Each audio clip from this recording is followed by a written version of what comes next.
Hello and welcome, I'm Thomas Porteous and you're watching NewsX World. Let's take a look at some of the top stories. Indian External Affairs Minister Jai Shankar tells US Secretary of State Marco Rubio that Kashmir attackers must face justice. Washington also says Rubio called both sides, urging India and Pakistan to dial tensions down after the deadly attack in Pahalgam. The United States and Ukraine sign a landmark deal to jointly develop energy and mineral resources, crucial for war recovery and military aid. Washington also launches a reconstruction fund as part of a strategic push to counter China's control of critical minerals. Russian drones strike Odessa, killing 2 and injuring 5 people as fires erupt and homes, a school and a supermarket are damaged. Ukrainian officials say rescuers are battling blazes as infrastructure across the city takes a direct hit. North Korea begins building its first road bridge to Russia, calling it a major step in bolstering ties amid growing military cooperation. The move comes as Pyongyang confirms troop support for Russia in Ukraine, deepening their strategic alliances and despite global sanctions. The Kremlin says Putin's open to peace with Ukraine, but warns against rushing a deal as fighting intensifies on the ground. Ukrainian forces say Russian attacks are escalating, even as Putin claims Kiev troops remain trapped in Russia's Kursk region. The Trump administration has quietly approached China for talks after imposing a 145% tariff, Chinese state media claims. Washington is reportedly using multiple channels to open dialogue on growing trade fallout.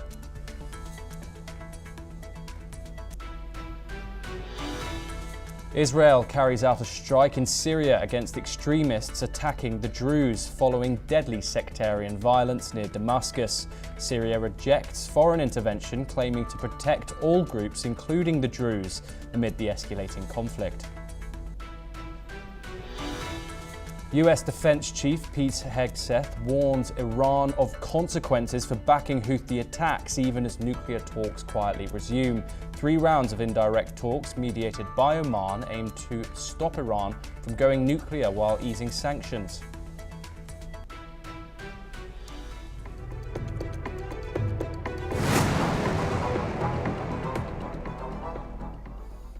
Tensions are mounting once again between India and Pakistan after a deadly terror attack in Jammu and Kashmir claimed the lives of 26 civilians. On April the 22nd, terror attack in Pahalgam has triggered a series of diplomatic and military escalations across the region. In response, the United States has urged both nations to de-escalate. Secretary of State Marco Rubio spoke separately with India's Foreign Minister S. Jai Shankar and Pakistan's Prime Minister Shehbaz Sharif.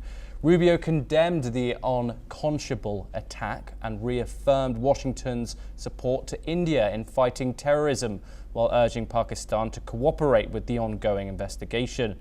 Meanwhile, the National Investigation Agency chief has reached Pahalgam to oversee the probe. Sources say the terrorists were present in a sector of Kashmir 2 days before the assault, conducting surveillance of multiple tourist sites. 4 key locations were initially considered as targets. Amid growing distrust, India has shut its airspace to all Pakistan-owned flights in a direct tit-for-tat after Islamabad blocked Indian aircraft earlier. New Delhi has also blocked social media accounts of popular Pakistani celebrities. Adding to uncertainty, Pakistan has appointed ISI Chief Lieutenant General Mohammed Asim Malik as its new national security advisor. The move comes as ceasefire violations along the line of control continue for a 7th straight night. In a press briefing, Islamabad denied all involvement in the Pahalgam attack and warned it would respond forcefully if provoked. Despite US efforts to defuse the crisis, tensions on both sides of the border remain dangerously high. We are here to discuss this in more detail with Gautam Mukherjee, senior journalist located in New Delhi. Gautam, thank you very much for joining us. obviously we've had a US response to this today. What have you thought of the general international response, not just directly after the attack, but in the days following it as well? Well, I think by and large, the international community is very upset with Pakistan for not only doing a horrible, unprovoked attack on civilians who were killed in cold blood, but also sitting around denying it. And I'm sure Mr. Rubio must have told Shahbaz Sharif, who I understand has taken to a hospital bed, that, you know, you people need to own up and say you did it. Not only did they refuse to own up, but the terrorist arm of Lashkar-e-Toiba that initially claimed responsibility and then denied it was taken out of the resolution of the UNSC by Pakistan and Chinese intervention. The name was TTK and it was rubbed out. So Pakistan, is acting as always in its perfidious manner and will be attacked and severely punished by India on one or more occasions as seen fit by the Indian Armed Forces and the political bosses in India. So, I think diplomacy does not stretch to condoning terrorism. Every single country has said that this is terrorism, pure and simple. Pakistan is the fountainhead of terrorism, and this cannot be allowed to go unchallenged. They are supporting India for this very reason. And if anybody is under the impression that the international community is asking India to stand down in the interests of peace and tranquility, I don't think that's the case. What they're asking India to do is to be careful that it does not get escalated beyond the point. But Gautam, Washington has obviously reaffirmed support for New Delhi, but has called for restraint in this conflict, obviously speaking with leaders from both countries. How do you square those messages without them appearing to be contradictory? Well, insofar as diplomacy goes, nobody is going to say that please go ahead and, sequester Pakistan. If that's what you want to do, that is not what US or any of the 135 countries who are in support, and even those countries like Turkey and China who support Pakistan, they have also condemned the actual terrorist act in Pahalgam. So now it is a matter of saying, well, look, I mean, don't wreck the country. I think that's what they are trying to say. But Gautam, what have you thought of Pakistan's response, particularly after the attack? Obviously, their diplomatic measures of sending back diplomats, banning Indian planes from their airspace, which obviously India has done today, tit for tat. But they have supported a neutral probe into the terrorist attack. And so I was wondering what you thought of Pakistan's response and if there is any real room for diplomacy here. Well, there will be room for diplomacy after we have attacked them. At the moment, we are listening to everybody with absolute politeness, but we have to do what we have to do. As for Pakistan, this is the same playbook that we've been listening to for 40 years, probe, dossiers. We're not listening this time. Gautam Mukherjee, thank you very much for joining us. We now move on to the United States. The US has signed a deal with Ukraine on the joint application of its energy and mineral resources after months of tense negotiations. The two countries have agreed to establish a reconstruction investment fund to spur Ukraine's economic recovery from its war with Russia. US Treasury Secretary Scott Bessent said it showed both sides were committed to lasting peace and prosperity in Ukraine. For Kyiv, the deal is seen as essential to assessing US military aid. Let's take a listen in to what Scott Bessent said.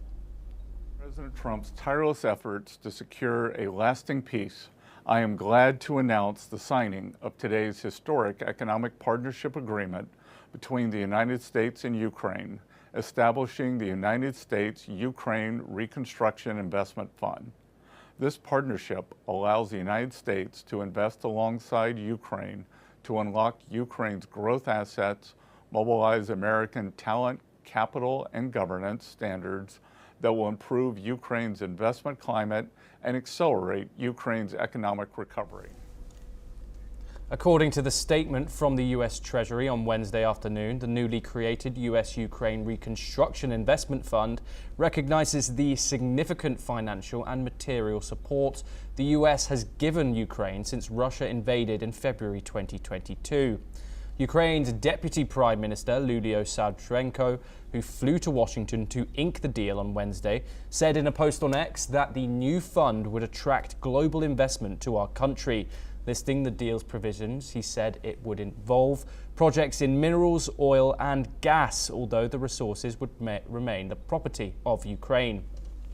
The minister also reiterated that the partnership will be equal on a 50-50 basis. She further added that the deal will be first ratified by Ukrainian lawmakers. Moving to a related development, Putin is open to peace in Ukraine and intense work is ongoing with the United States. However, the conflict is so complex that the rapid progress seems difficult. In tides of Putin's recent three-day ceasefire announcement, President Donald Trump, who says he wants to be remembered as a peacemaker, has repeatedly expressed his desire to end the bloodbath of the war in Ukraine, which is now in its third year. Let's take a listen to what the Russian Foreign Minister Sergei Lavrov had to say. Наше предложение, которое президент Путин озвучил, это начало прямых переговоров, без предварительных условий. Перемирие в данной ситуации рассматривается как предварительные условия, которое будет использовано для дальнейшей поддержки киевского режима, укрепления его военных способностей. Помните, когда перемирие, которое предложил президент Трамп в виде моратория на удары по объектам энергетической инфраструктуры, и которое полностью было соблюдено в течение 30 дней российской стороной, оно никак не повлияло на агрессивные действия киевского режима. Нарушений было, по-моему, пара сотен. On April the 26th, the Kremlin claimed that Russian forces had fully recaptured the territory of Kursk Oblast. However, despite this declaration of victory, President Vladimir Putin acknowledged a day before that Ukrainian soldiers still remain in the region, according to Russian state-controlled media. Speaking at an event in Moscow, Putin further stated that the remaining Ukrainian forces are requesting evacuation from their commanders. They've been pushed out of Kursk Oblast, but remnants are still hiding in cracks and basement, asking to be evacuated, he said. While truce talks continue, Russian drones attacked Ukraine's Black Sea port of Odessa today, causing fires, damaging homes and infrastructure. There's no word yet on casualties. Meanwhile, Ukraine's top military commander, Oleksandr Syrsky, said that Russian forces have greatly increased their attacks in eastern Ukraine, despite the ongoing truce discussions.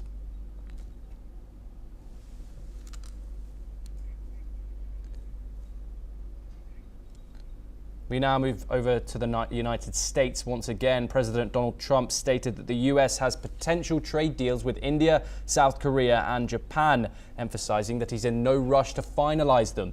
Trump highlighted that the US is benefiting from tariffs, stating we are sitting on the catbird seat, implying the US holds leverage.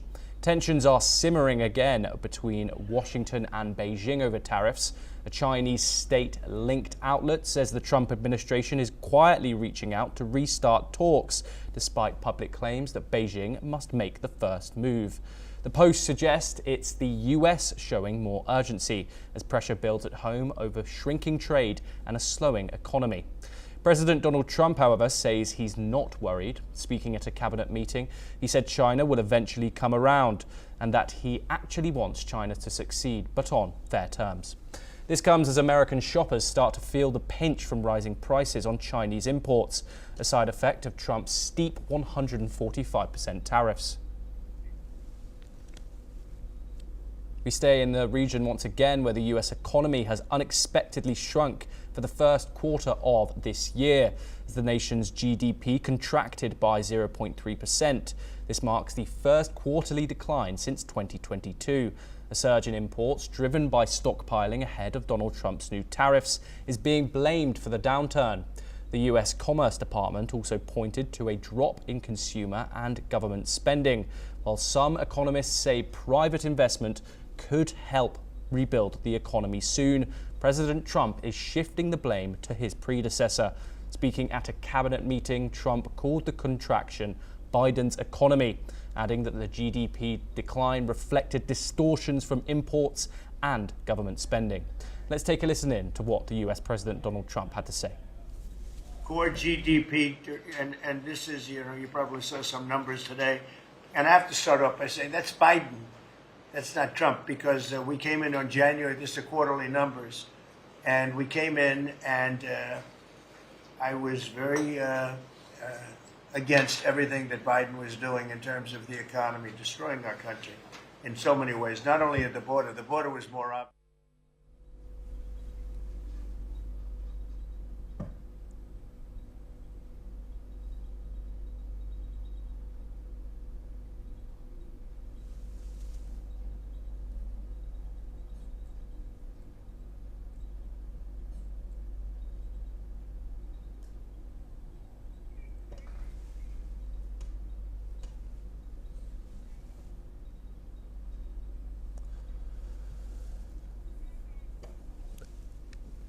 Rising prices on Chinese import, a side effect from Trump's steep 145% tariffs. In another development, Trump revealed that Canadian Prime Minister Mark Carney is seeking a trade deal and plans to visit the White House within the next week. Trump shared that Carney congratulated him on his election victory during a call on Wednesday. He described Carney as very nice and confirmed the upcoming visit.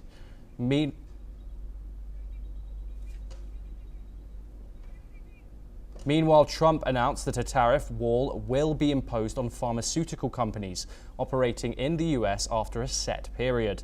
The move aims to boost domestic production and reduce reliance on foreign drug manufacturers. Meanwhile, Mexican President Claudia Sheinbaum praised Donald Trump's decision to soften tariffs on automakers, calling it a positive step in avoiding a trade war. She highlighted that the new rules would provide Mexico with a competitive advantage under the US-Mexico-Canada agreement. Sheinbaum also emphasized that the changes recognize the value of the trade agreement, particularly as Mexico has become the US's largest trading partner. In the first quarter GDP numbers just out today, core GDP, now we're removing distortions from imports, inventories, and government spending, was up plus 3%. But this is Biden's economy because we took over on January 20th. And I think you have to get us a little bit of time to get moving. But this is the Biden economy. But we still had and we've had a lot of things happen since November 5th that helped this economy. Let's now move over to the Middle East, where tensions are once again flaring in Syria as deadly sectarian violence near Damascus spirals alongside fresh Israeli airstrikes. Syrian state media says Israeli forces targeted near Sarnaya, southwest of the capital, killing at least 2 people. Israel says the strike was a warning action to stop what it called an extremist group preparing to attack the Druze community. It comes nearly after 40 people were killed in just 2 days of brutal clashes between Druze Sunni group and government forces.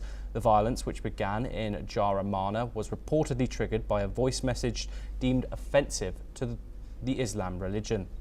Israel's military says 3 wounded Syrian Druze have been evacuated into Israel for treatment. Prime Minister Benjamin Netanyahu has warned the Syrian regime to act or face more military pressure. The Syrian government has condemned the strikes and pledged to protect all communities, including the Druze. Authorities say security has now been restored in Sarnaya, with hundreds of Interior Ministry forces deployed following talks with local Druze leaders.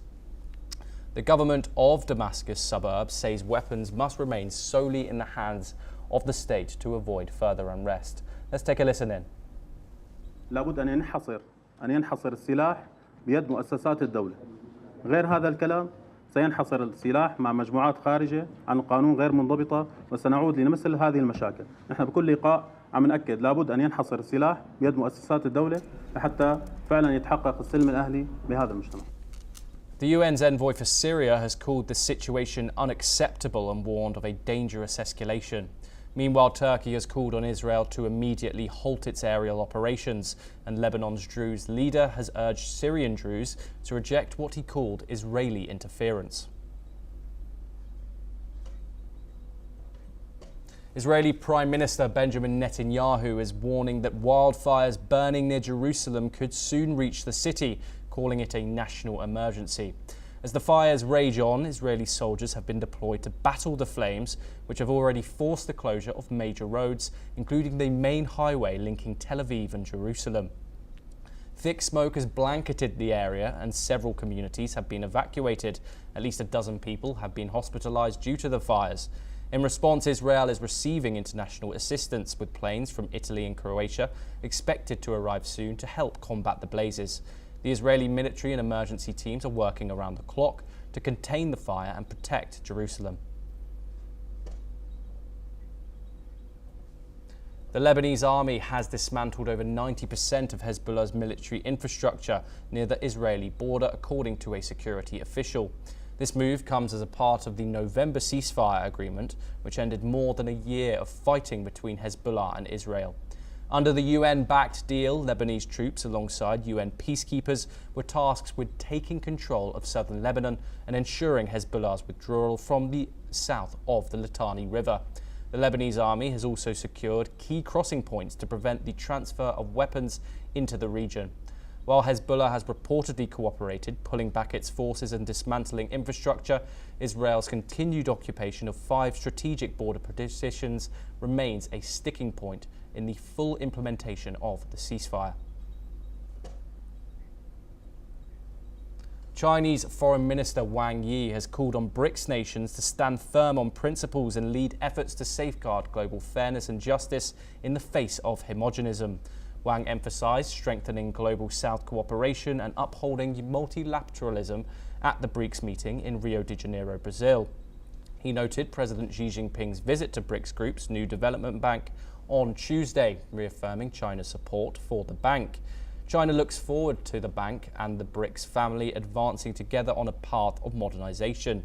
Wang also outlined 3 key goals: defending the UN's central role, promoting peaceful dispute resolution, including in Ukraine and Gaza, and fostering an open, cooperative global environment.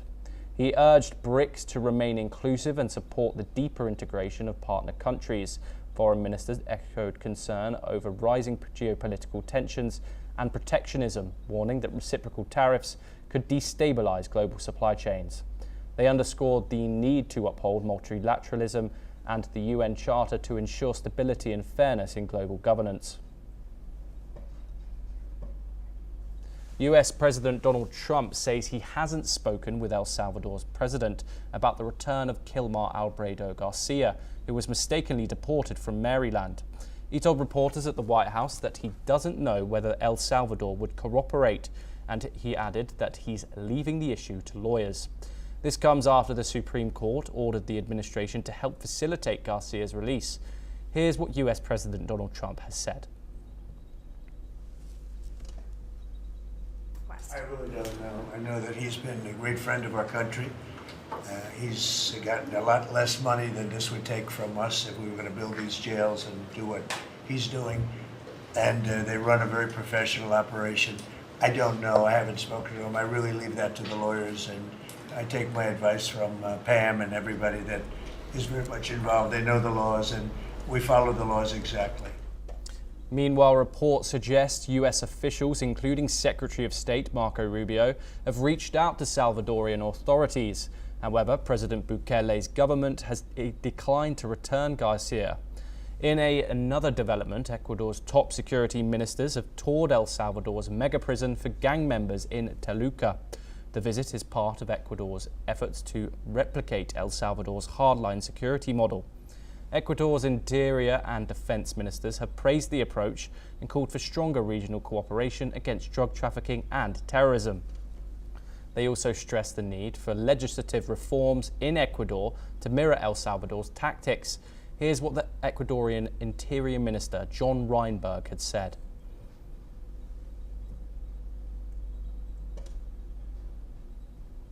Hoy estamos los países democráticos, estamos en la lucha contra estos delitos transnacionales, que son los que usted menciona, narcotráfico, terrorismo, y estamos, unirnos en esta lucha es fundamental, es importante, y como se lo decía anteriormente, ver estos modelos que ustedes tienen aquí, que son modelos a seguir para muchos de los países, incluidos el Ecuador, es fundamental para que podamos trabajar en conjunto y asegurar.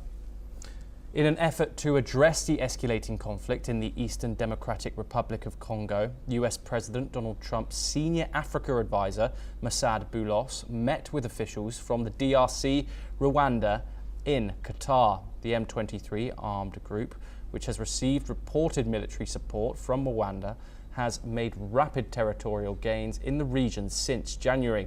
It has since seized key cities and killed thousands of people. Despite a peace agreement signed last week, fierce fighting has resumed, with the M23 now capturing the town of Kasiba in South Kivu. This could pave the way for further advances towards Uvira, a strategic town still under Congolese control. As the conflict deepens, the DRC seeks US support in exchange for access to its vast mineral resources. But many in the country are concerned about potential compromises that could sell out their natural wealth.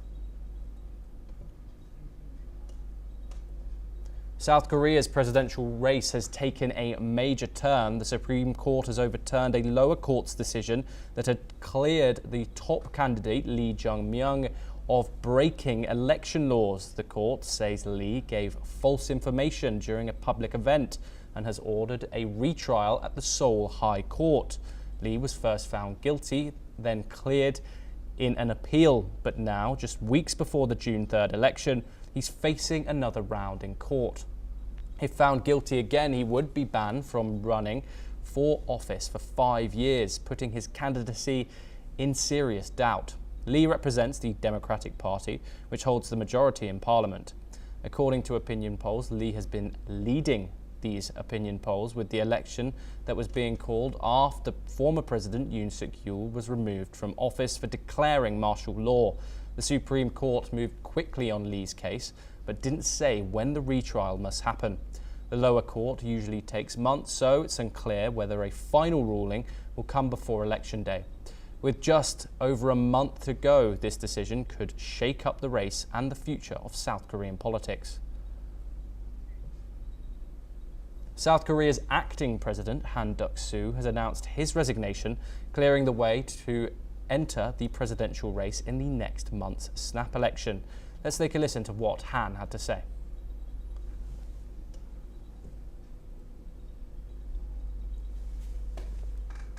저는 오늘 제가 깊이 고민해온 문제에 대하여 최종적으로 내린 결정을 말씀드리고자 이 자리에 섰습니다. 저는 이제 대통령 권한대행 국무총리의 직을 내려놓습니다. 제 앞에는 두 갈래 길이 놓여 있습니다. 하나는 당장 제가 맡고 있는 중책을 완수하는 길, 다른 하나는 그 중책을 내려놓고 더 큰 책임을 지는 길입니다. 저는 우리가 직면한 위기를 극복하기 위해 제가 할 수 있는 일, 제가 해야 하는 일을 하고자 저의 직을 내려놓기로. Han says he is stepping down to take on what he called a heavier responsibility. Local media reports say he's expected to launch his presidential campaign officially on Friday. Han, a 75-year-old veteran bureaucrat, has decades of experience in government, serving twice as Prime Minister and holding key roles under both Conservative and Liberal presidents. He's seen a potential Conservative challenger to Democratic Party candidate Lee Jae-myung, who is currently leading in the polls. Han is expected to join forces with the Conservative People Power Party, which has been in turmoil since the former President Yoon Suk-yeol was removed from office. With Han's resignation, Deputy Prime Minister Choi Sang-mok will now serve as acting president until voters head to the polls on June the 3rd. The Kenyan local media has reported that a Kenyan lawmaker, Charles Wer, was shot dead on Wednesday evening in Nairobi. Reports say he was attacked by two gunmen on a motorbike. One of the gunmen shot him at close range while he was still in his car. His driver survived, however, and he was rushed to the hospital, but he later died. The Kenyan police have labelled the murder as targeted and premeditated. They are investigating the crime and have condemned the senseless attack. In reaction to this, a fellow MP, Joyce Antino Bensouda, expressed condolences to his family and constituents. She confirmed his recent involvement in parliamentary discussions, highlighting his commitment to serving his people. Here's what Kenya's Member of Parliament, Joyce Bensouda, had to say. We would want to register our deepest condolences to what has taken place.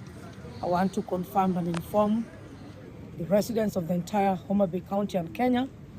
Honorable Omondo Were was with us in Parliament, as been stated, and he closely had a serious or close discussion with Honorable Ivo Barra, as I saw.